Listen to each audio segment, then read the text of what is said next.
Hey there, hi there, hi there, hey there, hi there.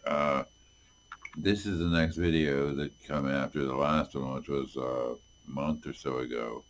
I haven't, well, it was about a month ago or longer ago that I was watching the last video that I made and upped, which the ones that are not up, they're in the folder with the ones that are up in my computer to YouTube, up to YouTube, where you can see them on Facebook or wherever you see it.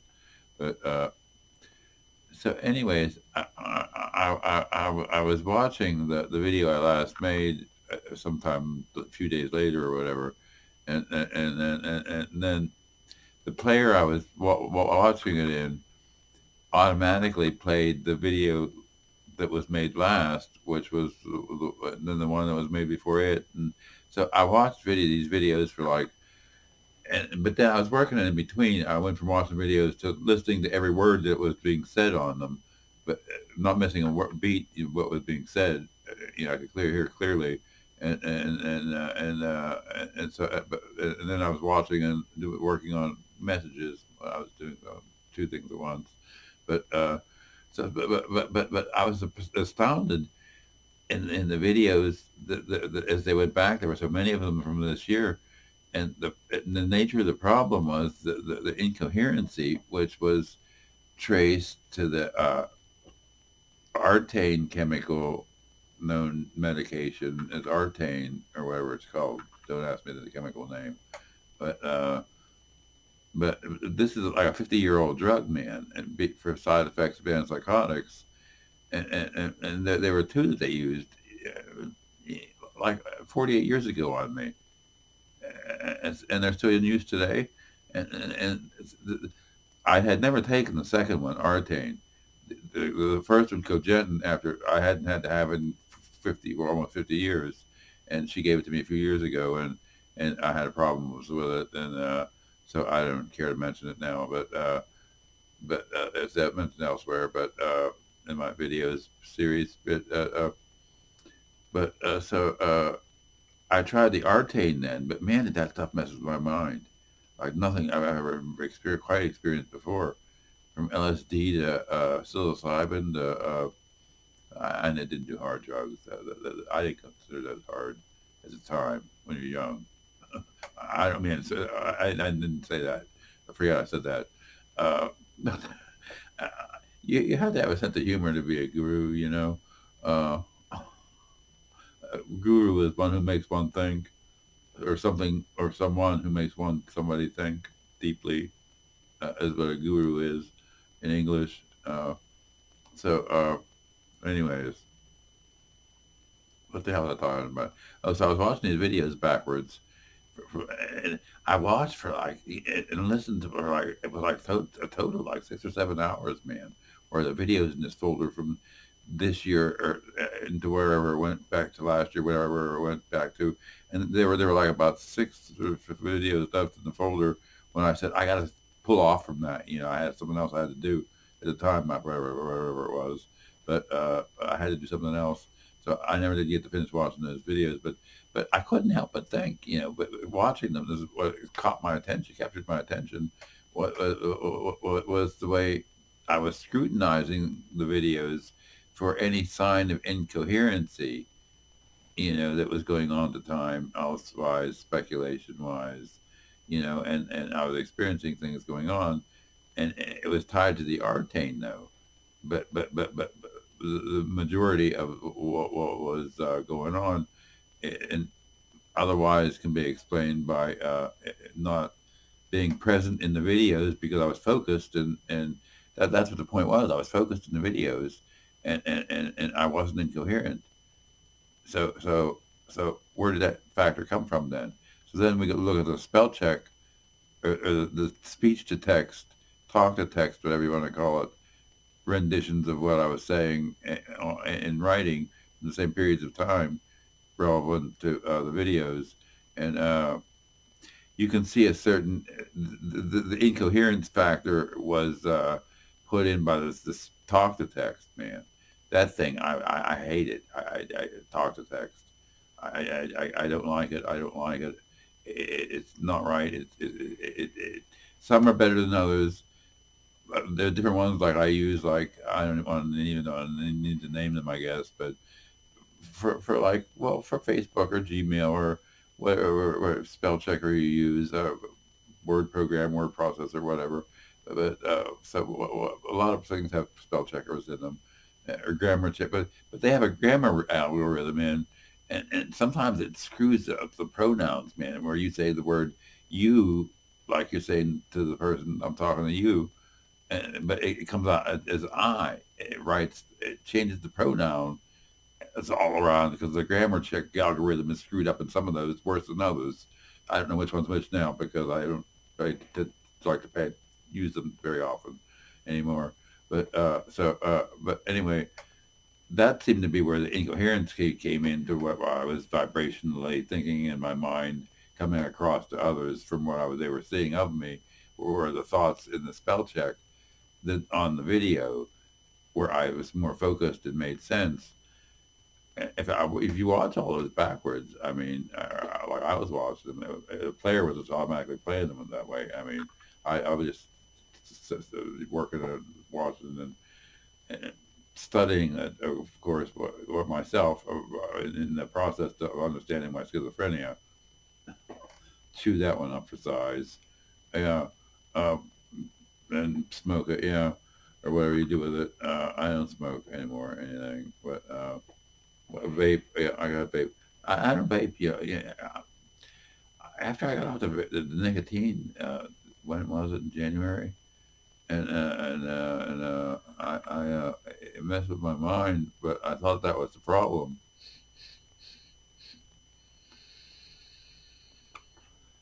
So just to make sure, I go back to using some and ingesting some every couple of days or so to make sure I don't go get a deficit going and cognitive deficits from that factor. See, when you live with schizophrenia, if you're going to be on top of it like I am and have 28 plus years going of no relapses into the hospital, which astounds psychiatrists when I meet them. You know, you're serious. You're not serious. It's that way. I have to have a witness present who knows that it's true to verify for me because they're not going to read my book. You know, it's all in there. The only written record, the only written records that exist of my psychiatric treatment are in the third edition, yeah, of my first book, In the Grip of Paranoid Schizophrenia. Uh, so, uh, In the Grip of Paranoid Schizophrenia. Yeah, that was the way it approached me and it gripped me and just took me by surprise and to that strange world where some of us know where I was, and it wasn't very much fun really. It might look like fun to be that way, but it was seriously strange. But well, the book does 4 chapters about the conspiracies that go through a paranoid. I got a grandfather, a great grandfather on all the paranoid conspiracy theories that go on these days, you know, because mine are from like the 80s and basically when that started, 87, 88 to 94, when it ended in November when I got the new medication that had to be approved by the FDA that had been around for 10 years. And during those 10 years, it was around in Europe legal. It wasn't available here, but during those 10 years that it wasn't available here, I was stopped twice at police gunpoint in a small town community here, just running loose crazy through town. I don't know what the hell I was thinking. I wrote this down in my book. Read it. It's in there if you want to know. But I don't remember. I don't want to remember. But so it was crazy, you know, to be crazy, you know. So I watched these videos though, and what made me like have a so I've been sensitive to my sensibility and my soundness of mind, and I stutter some. I don't give a fuck. If you don't like it, that's too bad. But so but so I seem steady though compared to being psychotic, like I described like I was saying, those 4 chapters in the first half of the In the Grip of Paranoid Schizophrenia, third edition. Uh, the third edition has stuff in the back of the book that's different. toward the back for half. But because it was like two stories in one, and it was, that part was taken out and rewritten about the illness then, and so that's what was going on there. But the reason for that was that it's just the way the newspaper editor offered me a second edition edit, but that didn't change the content. That made it a smooth, easy read, brushed over, polished read, but it didn't change the content till 4 years after that. I decided, well, I have to do a reconstruction edit, and that's what had happened, and it ended up with a much better end product in the third edition. I'm sorry for everybody who bought earlier editions, but I can't afford to replace them. I didn't make any money on this, very little. But so it's not the reason I'm in it. It was to spread the word of what this illness does, because I've had educated people tell me with bachelor's degrees or whatever they have with degrees.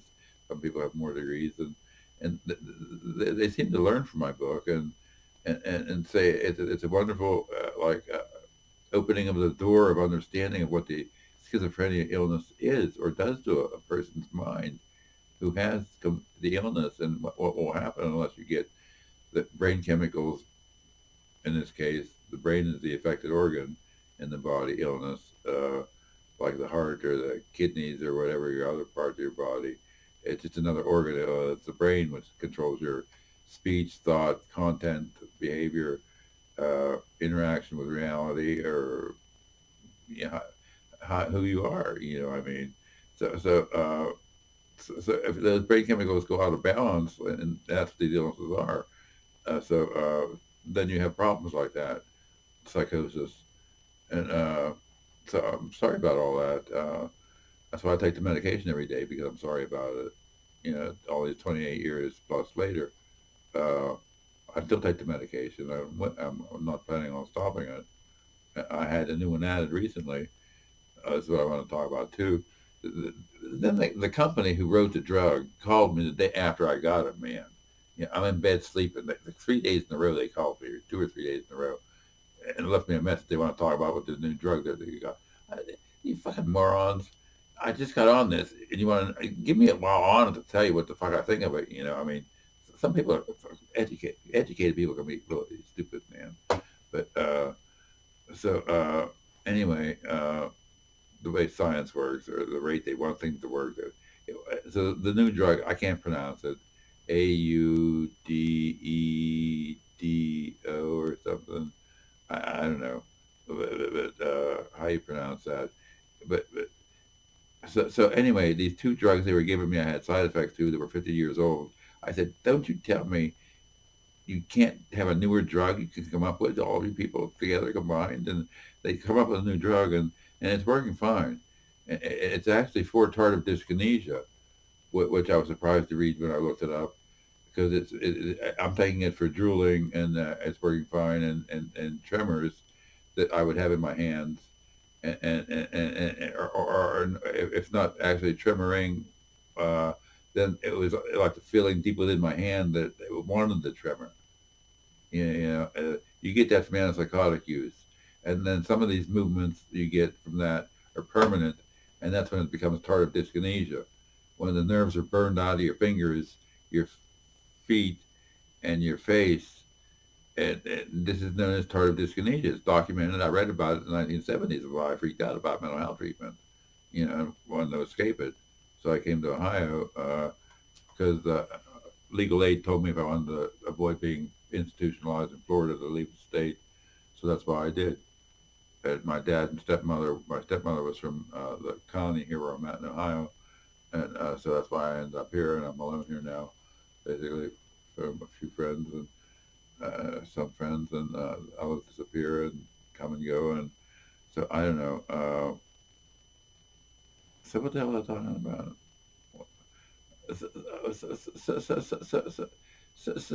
So, yeah, I stutter like that sometimes. I don't know why. I don't know. Oh, I had my pills lately. Did I take that pill that was on? I never did take that, did I? No, I didn't. I don't think I did. It'll be sitting on the shelf there. That's why I can't have nobody fuck around in here with my pills, because I'll choke you and hit you in the head with an axe. Careful, Eugene, with that axe. Does that mean anything to anybody? I think of Mr. Floyd. Careful, Eugene, with that axe. Um, so, anyways, so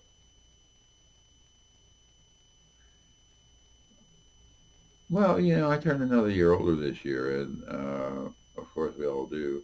And now I'm officially, I guess, the retirement age or whatever they want.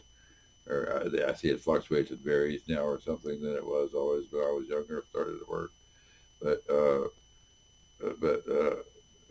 my hairless head, thanks to this, this scalping from these antipsychotic medications, I'm not happy with because of that. That's the only way I'm not happy. Is that what it does to my head, to my hair. You know, it made it go away, and I'm not. I know this now for a fact. And I just, they didn't know that. I believe they did not know that at the time these antipsychotics were new when I started taking them because they just hadn't been around long enough to know this. Maybe that's what the FDA waits for. Well, how can you weigh having hair on your head? And I looked a lot different, like even just 5 and 10 years ago. But I've been on these pills for like 28 years plus. So they're doing this to me.